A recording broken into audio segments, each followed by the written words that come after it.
ओम श्री गणेशाय नमः. संतांची भूमी म्हणजे भारतभूमी. भारत हा सर्व नैसर्गिक संपत्तीने, शक्तीने व सौंदर्याने नटलेला, तसेच ईश्वरी कृपेची देणगी लाभलेला अतिशय संपन्न आणि सुंदर असा देश असल्यामुळे हे संतांचे पीक याच देशी यावयाचे वृक्ष नंदनवनीचे अन्य ठाई न येते हो, असं सांगितलं. या ठिकाणी काय सांगितलं? हे संतांचे पीक याच देशी यावयाचे वृक्ष नंदनवनीचे अन्य ठाई न येते हो. ह्या वचनाप्रमाणे सर्व देवतांनी इथेच आपला अवतार धारण करण्याचे ठरवले होते. त्याप्रमाणे ज्याला संतांची कर्मभूमी म्हणतात अशा भारतातील महाराष्ट्र राज्यात इंद्रायणी नदीच्या काठावर आळंदी नावाचे जे गाव आहे, तिथेच निवृत्तीनाथांनी जन्म घेतला.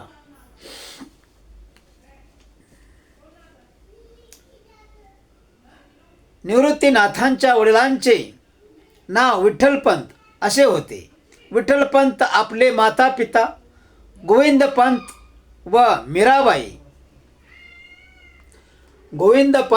व मीराबाई यांचे एकुलते एक संतान होते. विठ्ठलपंतांनी लहान वयातच वेद, व्याकरण, काव्य वगैरे अध्ययन केले होते. तरुणपण सर्व शास्त्रात पारंगत झालेले होते. अशा मूर्तिमंत वैराग्य असणाऱ्या विठ्ठलपंतांनी आपल्या अध्ययनाला अनुभवाची जोड मिळावी म्हणून तीर्थयात्रेला जाण्याचे ठरविले. त्याप्रमाणे आपल्या मातापित्यांची आज्ञा घेऊन ते तीर्थयात्रेला निघाले. तीर्थयात्रेला निघालेले विठ्ठलपंत सर्वप्रथम द्वारकेला गेले. द्वारकेत काही दिवस राहून त्यांनी गोमती नदीमध्ये स्नान केले. द्वारकाधीश असलेल्या श्रीकृष्णांचे दर्शन घेतले. तिथून पुढे ते सुदामपुरी, मूळमाधव, भालुकातीर्थ, प्रभासपट्टण इत्यादी क्षेत्रांचे दर्शन घेण्यासाठी गेले. प्रवास करीत असताना विठ्ठलपंत मुखाने अखंड नामस्मरण करीत होते. नंतर ब्रह्मगिरी, कपालेश्वर, त्र्यंबकेश्वर, कुशावर्त इत्यादी तीर्थाटने केल्यावर विठ्ठलपंत आळंदीस येऊन दाखल झाले.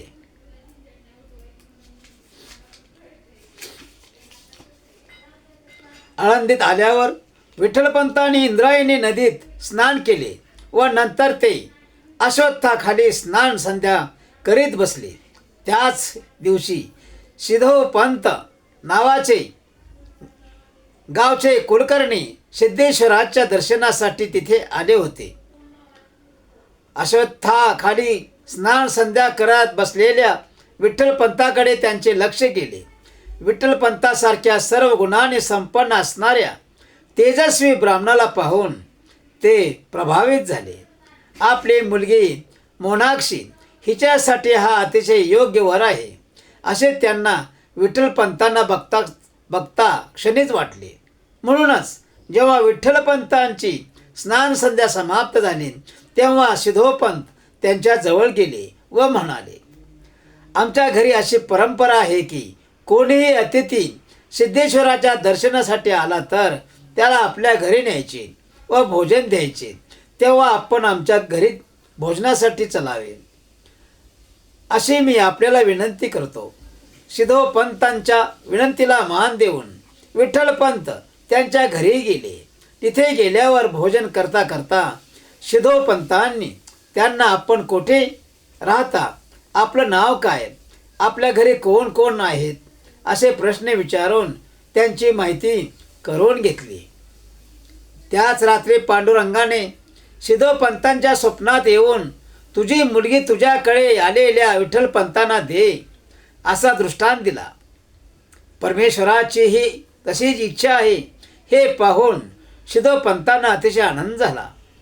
त्यांनी लगेच दुसऱ्या दिवशी आपल्याला पडलेले स्वप्न विठ्ठलपंतांना सांगितले व आपली कन्या पदरात घ्यावी अशी विनंती केली. पण विठ्ठलपंत पहिल्यापासून पूर्ण विरक्त झाल्यामुळे त्यांनी अतिशय नम्र शब्दात शिधोपंतांना नकार दिला. पण त्याच रात्री पांडुरंगाचे विठ्ठलपंतांना हे स्वप्नात येऊन आज्ञा दिली.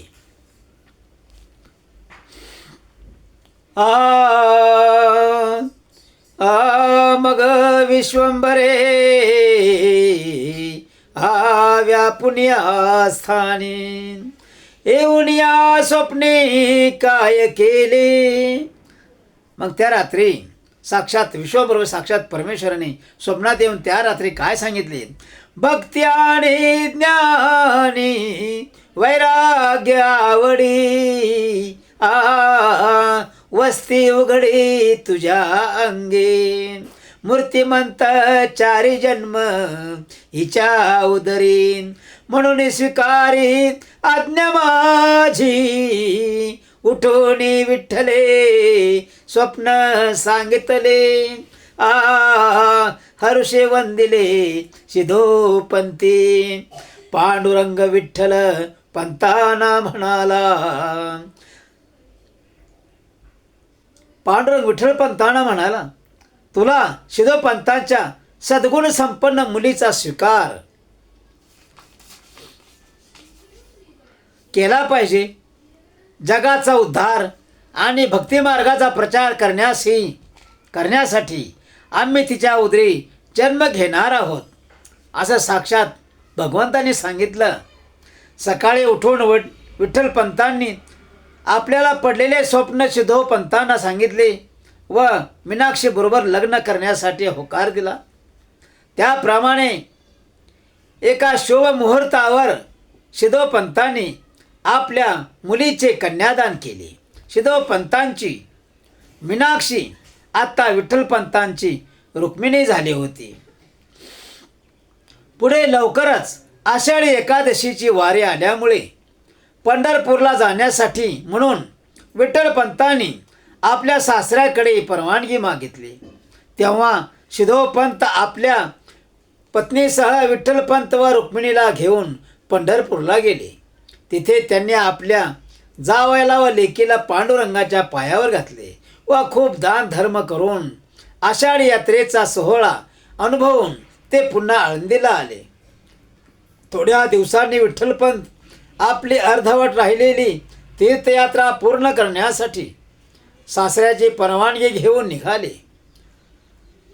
श्री शैल्य व्यंकटाद्री रामेश्वर शिवकांची विष्णुकांची कोल्हापूर कराड गोकर्ण माहुली वगैरे तीर्थक्षेत्रे करून पुन्हा आळंदीला आले. थोडे दिवस तिथे राहिल्यावर त्यांनी आपल्या सासऱ्याला माता पित्यांची भेट घेण्यासाठी जाण्याची आज्ञा मागितली. विठ्ठलांतरी माता पिता पहावी आज्ञा म्हणे द्यावी शिधोपंता. त्याप्रमाणे शिधोपंत विठ्ठलपंत व रुक्मिणीबाईंना घेऊन व्याह्याच्या भेटीसाठी आपेगाव येथे आले. गोविंदपंत व मीराबाई आपल्या मुलाला येण्याची प्रतीक्षा करतच होते. त्यामुळे अचानक आलेल्या आपल्या मुलाला पाहून त्यांना गहिवरून आले.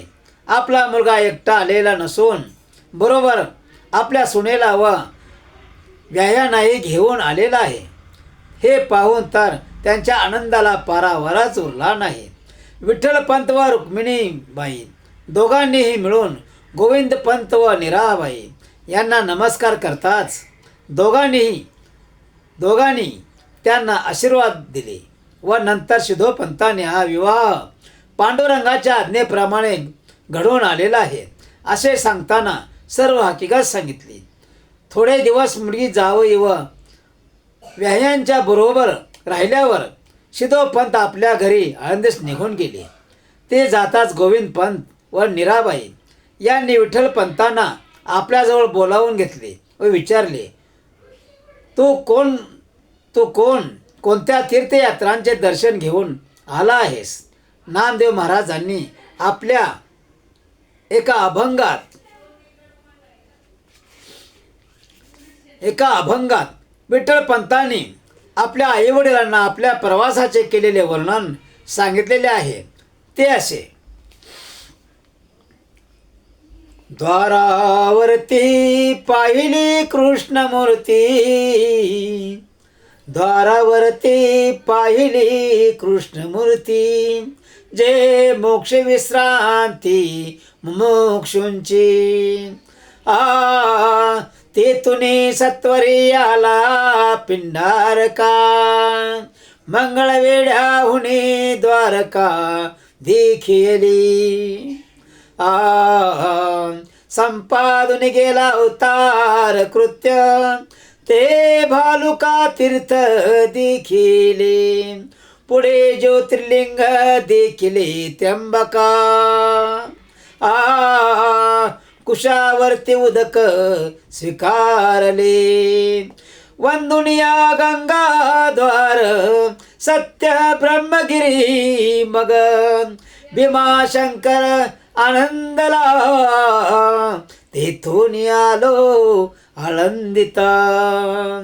आला अलकापुरी इंद्रायणी तिरी, तेथिलेची वृत्त कळलेच आहे. पुंडलिक वरदे हरी विठ्ठल, श्री ज्ञानदेव तुकाराम, पंढरीनाथ महाराज की जय. गोपाल कृष्ण महाराज की जय. सद्गुरुनाथ संत कैकाळेश्वर महाराज की जय. गुरुदेव दत्ता. पांडुरंग पांडुरंग पांडुरंग पांडुरंग पांडुरंग.